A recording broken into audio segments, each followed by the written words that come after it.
Hey everybody, welcome to Banjo Quest. I am emerging from our 7-day boot camp for Patreon. It was really good, and I got a lot of ideas about some future workshops that I'm going to be doing over the summer. That material is still available. It will remain available for all time. So if you want in on that, if you want to try the 7-day boot camp, go on over to Patreon. It's all available for subscribers at the captain level and above. Today we're going to leap off from the boot camp and take a pattern that we were learning over there and something that we've done in Reuben's Train. We are fully returning to Reuben's Train, and today we're going to talk about changing an arrangement so that it is asymmetrical so that you can better express your ideas on the instrument.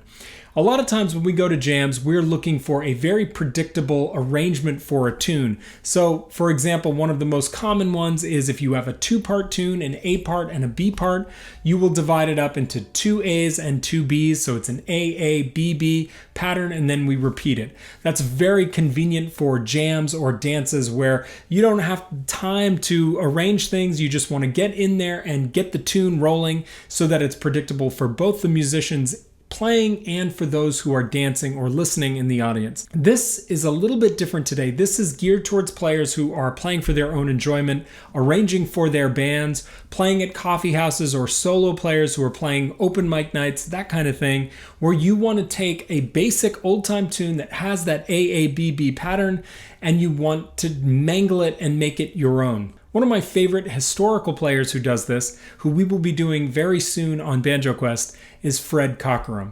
He's notorious for taking a traditional tune and transforming it with just the arrangement so that it is almost avant-garde. It creates an incredible mood and soundscape, and that's what we're going to be talking about in the context of Reuben's Train today.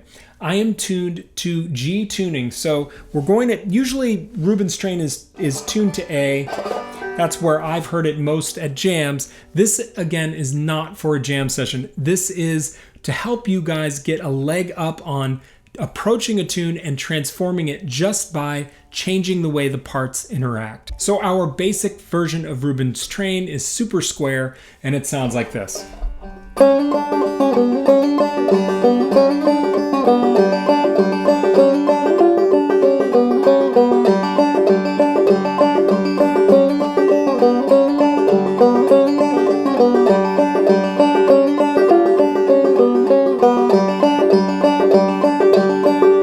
That is our basic version of Reuben's Train.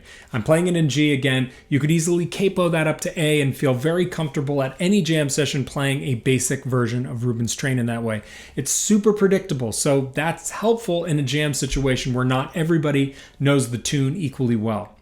But let's say we want to take it further. The first thing I think of, especially with this tune, is I want to create the idea of motion and a train when we are in between parts. And one of the ways I do this is going to be borrowing that alternate string pull-off, and I'm going to loft it and lengthen the parts between the A and the B parts. Let me just show you what that effect that has on the tune.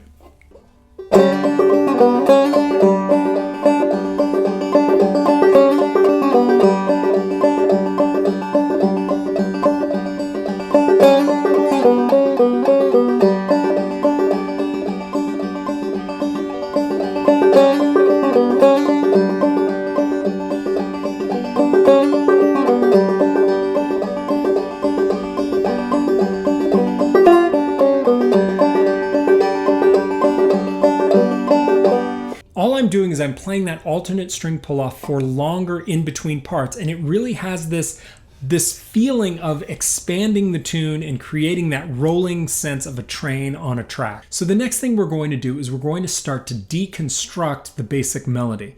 So instead of playing the entire melody through, I like to start a tune like Reuben by gradually building up a head of steam, just like a steam train would. We're introducing little bits and pieces of the melody, and we're gradually expanding on them, and then in between, we're lofting these filler parts with a technique like the alternate string pull-off. Here's what I mean. I'm going to use the alternate string pull-off to sort of set the scene.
So as you guys can see right away, there's nothing technically difficult about what I just did.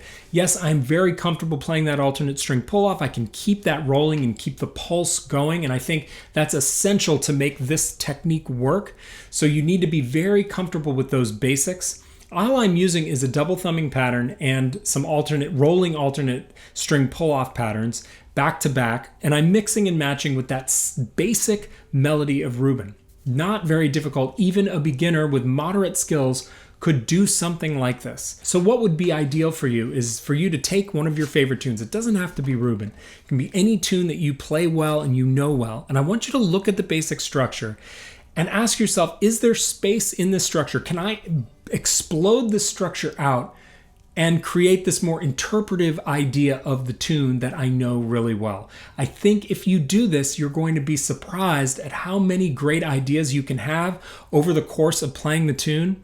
And I think you'll also be building your repertoire of variations in the process. And I think that is essential to being a good, well-rounded banjo player.